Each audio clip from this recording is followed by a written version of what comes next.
Please welcome the New York Women's Foundation's President and CEO, Ana Oliveira. Good morning. Good morning, everyone. Thank you so much for being here. You know, every year it gets harder for me to stand here because I have to follow incredible, incredible women that, you know, you try to imagine what to say after Tenaja, what to say after Benny, how to honor Ebony and her continued transformation, and how to do the proper support, strategy, understanding, and valuing of somebody like Jessamyn and her incredible staff and board, and somebody like Soffiyah, the incredible board of the Correctional Association, the incredible staff of the Correctional Association. So it's both an honor for the New York Women's Foundation to be, you know, in the company of fierce, unfathomable leaders that every day, with very, very little asking, really change the world and create a much better life for all of us, So I want to thank them, and I want to turn to our grantee leaders here, because, you know, we live by this motto, which is a foundation is only as good as its grantee partners. So we are indebted to you, and I want to ask you again to acknowledge their leadership and thank them for what they do every day.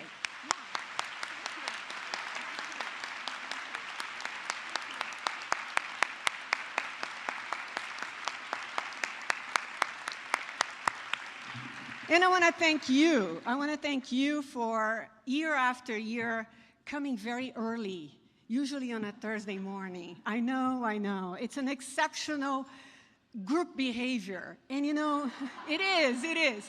You come on time, you navigate the various floors, and you're very tolerant with us. So for instance, today, we would like to have everybody sitting right here in the front, and you've been very generous with us because we've been sold out, and we can't give as a perfect view of our grantee leaders as we would like for everybody. So I want to thank you for your patience and tolerance and continued support, because you're doing your part in a marvelous way.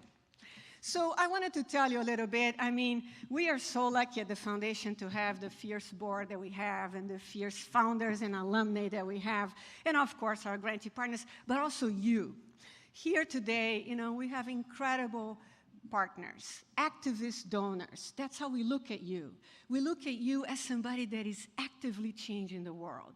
Each one of us coming as we are and doing all that we can. And that's what's important for us. And that's the invitation that when I hear Tenaja or when I hear Benny, I hear from them. They certainly do all that they can, plus and plus and plus.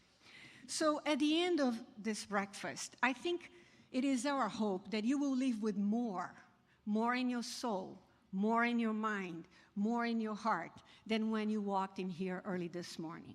And it is our hope that you understand that being part of this group of people, there are 2,200 of us here today, that make this public foundation that fundraises between breakfasts every year. And as Ann Delaney, our fierce board chair, said, we are giving out significant amount of monies year after year in a reliable, sustainable, and I'm going to say respectful manner to incredible leaders and organizations that change the city.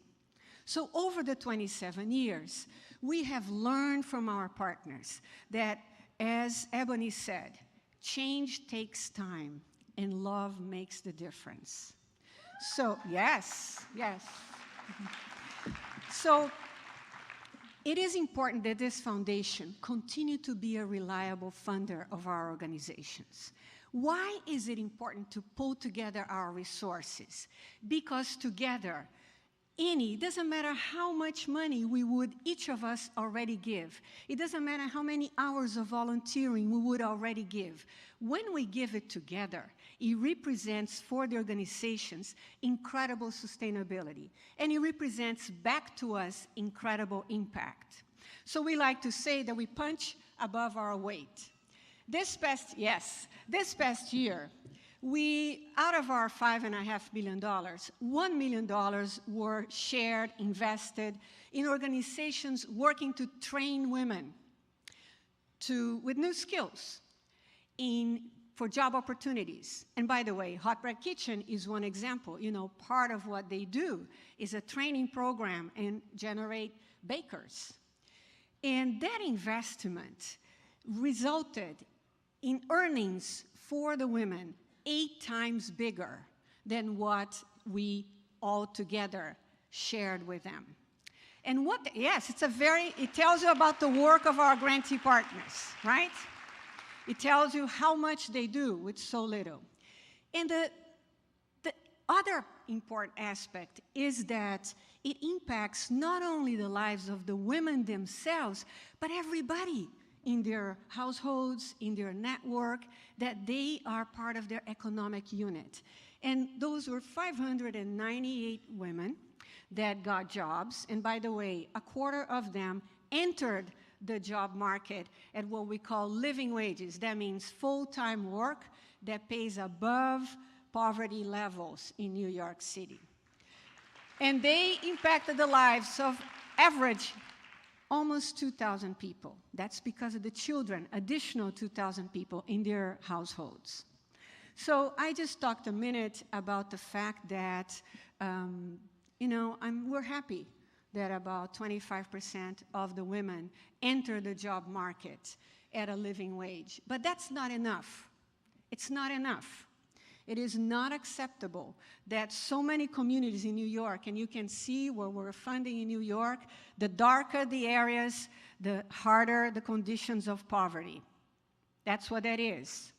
So when the odds and the underinvestment, and that's about between 7, if you go into the direst levels of poverty, that means 30% of more members of that community living in poverty, or 13 areas, if you go to about 20% or so of the poverty level in New York City. Now, we are a resource-rich environment. There is absolutely no reason for the city of New York to look like it looks in that way. And what you're doing together and what we're doing together is changing that picture. Now, the question that comes up a lot is, how do we make more? How do you scale up? How do you grow this impact? At the foundation, we do that through partnerships. We do that evidently by investing with incredible, ingenious leaders. All of you know who they are, our grantee partners. But we also do that by leveraging other partnerships. We also know that it's not enough to train women and men to get jobs that are not going to allow them to work sometimes full-time and a half, and still not be able to have the dignity to support their families. You heard Benny talk about entering a job, and by the way, I'm really happy that she was offered a job in the Department of Homeless Services. That was a terrific, very smart act, right? And then she said, I gotta do something else, and I gotta create. She became an owner of a job. She has a construction company. By the way, I wanted to invite all of you, all of us, let's spend our money where women are creating their businesses. Don't you think? Don't you think? Let's direct. Jessamyn told us the other night that baking has a very small margin of profit. It's a very labor-intensive business, and that she's looking for large contracts. So here's my plug out there. If you have access to large contracts, let's do this together, because this is how we grow good businesses. We are very interested in building a new economy. For years, we have been funding the Center for Family Life in Sunset Park, who has created 5 years ago the first cooperative called Si Se Puede, which means yes, we can, and we do.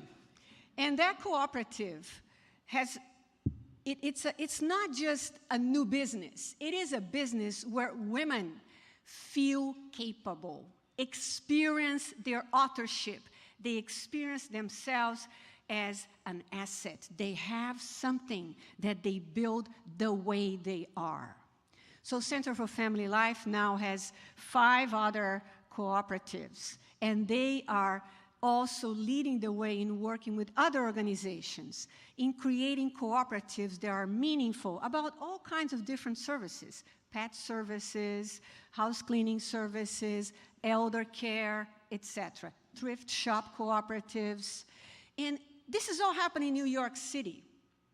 And this is all showing us that it is possible to do well and do good. So the foundation, in the year that comes now, I want to tell you what we are going to be focusing on. We're going to be enlarging our partnerships. One of them, we're very pleased to announce today, is an upcoming partnership with the Hildegard Fund. The Hildegard Fund kind of comes out of the vision, heart, mind, commitment of Leah Hunt Hendricks, of Serene Jones, of Helen Hunt, and other supporters who have been investing and are very concerned in building economic solutions that don't rob us from our soul. In fact, they bring us more to our soul. They bring us more to the purpose of why it all happens, which is our lives, the purpose of money for the good of all of us. And because of the foundation, we are committed to not leaving anyone behind. The opportunity for us to partner with Hildegard, and I wanted to acknowledge them and ask them to just raise your hand for a minute because I know you're here and you look to the foundation to partner with you. We are very grateful to you. Thank you. Thank you. We will also be focusing on continuing to improve the conditions for those who work. As you know, we are very happy that paid sick leave was passed in New York City in its full, yes. And we're grateful for our grantee partners, Better Balance and others, who fiercely, fiercely advocated for that for years. This coming year, we would like to see equal pay resolved. Yes. That would propel an enormous number of women out of poverty. Just that. Equal pay for equal work for women. All women. We also want to see family paid leave passed in New York State. We want to make sure that when women are working, their families and themselves are also taking care of themselves. And we also want to make sure that the issues of violence, that we do as well with violence, stopping violence, as we have been doing with stopping smoking. Do you agree with me? If we can deal with that, we can deal with stopping violence. And New York City should lead in that direction. So the foundation will be working under the leadership of our grantee partners and other partners, and I invite you individually and institutionally to join us, because we need to create a lived set of values in New York, policies, practices, and values that is not acceptable. Violence, any gender-based violence, and for that matter, any violence, any violence. So it is very mindful to us that we are a local foundation, that we, every single one of us, knows that we benefit from everyone's lives and services in New York, and that we must take care of our home. So we take care of our city. But that should never be at the expense of being aware and taking care and taking our actions in violence against women, poverty, all the other issues globally. So I want to bring in the room, as we are not just standing solidarity. We at the foundation are talking with our sisters at the Global Fund to find out how we can better support the women in Nigeria at the moment, but also throughout the world in this horrific, unacceptable Of course, we're glad that the U.S. government is responding, but we don't leave it all to the government, right? We are the government. Civil society has a lot of power, and we need to exercise our power in that regard. So I want to thank you for being here. I want to ask you this year, between like May 8th, by the way, the next breakfast is May 14th. I just would like you to know. Between May 8th this year and May 14th next year, we want to take what we think is this humming. You know, you come to what we call our breakfast a sitting march. It is a sitting march of our movement, that movement for justice. And when you're here, you know, you're very silent. There is a humming, that humming for justice, that humming for fairness. We want to ask you to raise that humming to a louder sound between this breakfast and the next breakfast. We will be right there with you. We will be co-leading, following, listening to our partners. But it is time that New York City take a stronger stand in the now about what is possible. And it is possible for us to have a city that works for all and a city that is just for all. So thank you very much. And let me thank you again for being here. I'm counting on you. I'm counting on you. So the foundation is really, it's your foundation, you know. It's your city. It's your foundation. It's the women and men of consciousness that make it. The way that the foundation does its grant making is in a participatory manner. It's with volunteers, women from all parts of the city who come together and help the board of the foundation decide how to partner with our grantee leaders. So I want to bring to the stage now two incredible women. One, who's been in our Grants Advisory Committee, Aisha Gray, and our board alumni, Anita Chanapati. Please welcome them.